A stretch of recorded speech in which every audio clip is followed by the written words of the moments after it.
Sonny, Freddie, Perry, Larry, tinawagan niya ang kanyang kaibigan na si Jean.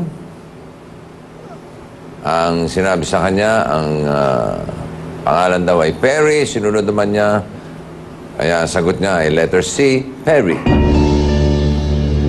Naniwala ka kay Jean? Apo, sir. Si Perry is correct!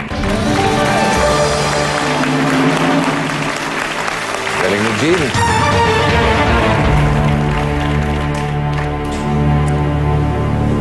For 100,000 pesos, there's question number 9.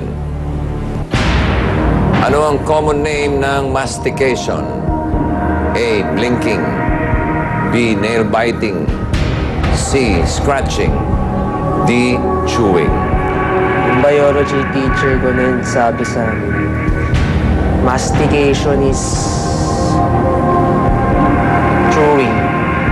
Pagmuya. And to be exact, pagmuya is mastication. Sabi niya sa amin yung second year ako.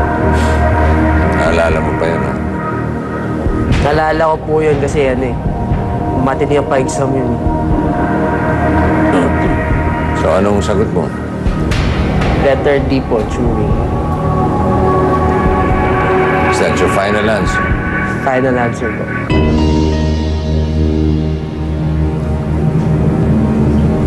Yun ang kabutihan ng nakikinig sa teacher, ano? Mga po, sir. Chewing is the correct answer.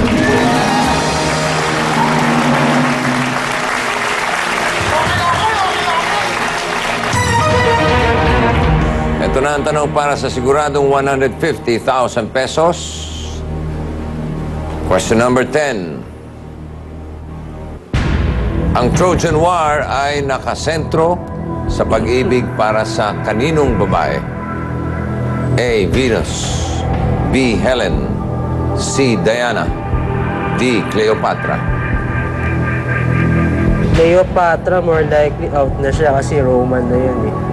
Julius Caesar sa kasi Mark Antony yata eh. Gusto yan.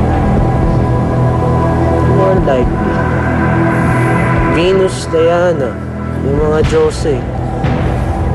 Hindi naman sila mortals to. Oh, yeah. So si Venus tanggal na rin kasi Roman yung dating sa akin.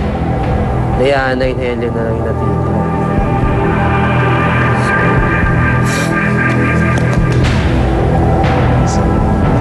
Sugal tayo, boss. Diana, goddess eh. So, letter B na lang siguro, boss. Pinaka-best siguro sa akin. Letter B. Helen. Ano yan? Sugal lang, sabi mo kanina. Kasi yun lang pinaka-the best choice dito sa apat na to, boss.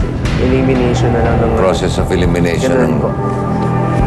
So, masaya ka na doon sa pagkaka-eliminate mo? Apa. So, your answer is letter? Letter D po, Helen. And is that your final answer? Final answer.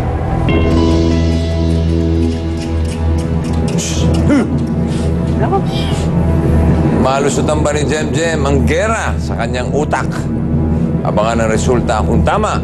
Magbabalik ang Who Wants to Be a Millionaire.